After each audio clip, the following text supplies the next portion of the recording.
कौन सी कंडीशंस हैं जिनमें बच्चे देर से बोलते हैं या बोलते ही नहीं हैं? क्योंकि नॉर्मली जो स्पीच होती है, ये जो बच्चे हैं आवाज़ें निकालना तो ये शुरू कर देते हैं 1 साल की उम्र के बाद।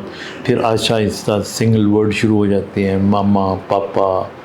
फिर उसके बाद as they are near their 2 years plus, तो छोटे मोटे आधे जुमले भी। तो I mean this is a normal development of speech. लेकिन वो कौन से बच्चे होते हैं या उनको क्या, कहाँ पे अंदेशा होना चाहिए कि हमारा बच्चा क्यों देर से बोल रहा है? नंबर 1, जो बच्चे किसी वजह से भी पैदाइशी तौर पे या हादिसतन अगर वो सुन नहीं सकते, तो चूँकि वो सुन नहीं सकते इस वजह से वो बोल भी नहीं सकते। तो इट इज़ वेरी इम्पॉर्टेंट कि बच्चे जो ना बोलें और बोलने की उम्र हो जाए तो उनके कानों को चेक करना बहुत ज़रूरी है। अच्छा, हमारे यहाँ एक तो बड़ा आसान तरीका है कि कोई चीज़ उठा के आप फेंकें, तो अगर कान ठीक काम कर रहे हैं तो बच्चा उसकी तरफ तवज्जो देगा। तो इससे भी आपको, लेकिन जो बेस्ट तरीका है वो ये है कि एक दफ़ा ऑडियोमेट्री करवाएं, ताकि आपको एग्जैक्ट पता लगे कि इसका जो सुनने की सलाहियत है उसकी बाकायदा कैलकुलेशन से आपको पता लगे कितने डेसिबल पे इसको आवाज़ आ रही है या नहीं आ रही।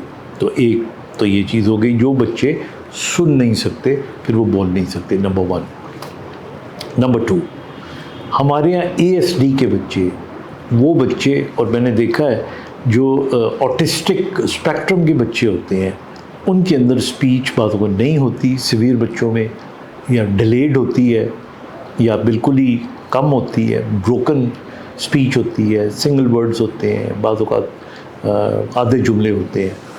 और उसकी वजह आम तौर पे कानों का मसला नहीं होता, क्योंकि अक्सर माँ बाप ये समझते हैं कि चूँकि ये डिले बात कर रहा है, ये बात नहीं कर रहा, और वो बल्कि जब बच्चे को बुलाते हैं तो बच्चा उनको ध्यान भी नहीं देता, तो माँ बाप को और यकीन हो जाता है कि ये सुन नहीं रहा।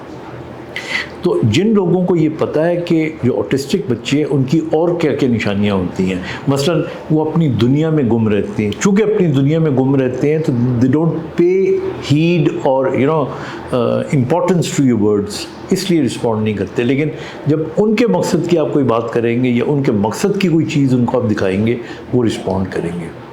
तो ये एक बहुत बड़ी वजह है जो बच्चे डिलेड बोलते हैं। तीसरी फिर इसके अंदर वजह आ जाती है हमारे यहाँ जो कॉमन है, वो CP, cerebral palsy. Cerebral palsy के अंदर ब्रेन के अंदर ऑक्सीजन कम जाती है।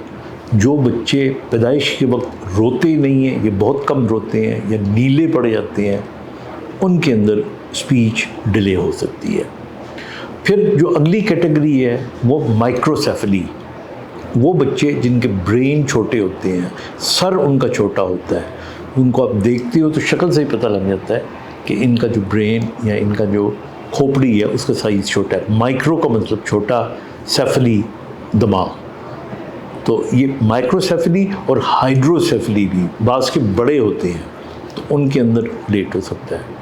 फिर हमारे यहाँ बहुत से हार्मोन्स होते हैं, ये थायराइड का हार्मोन है, जो हाइपोथायराइड में यानी जिनमें थायरोक्सिन कम होती है, उनके अंदर भी बच्चे हो सकता है थोड़ा सा देर से बोलें।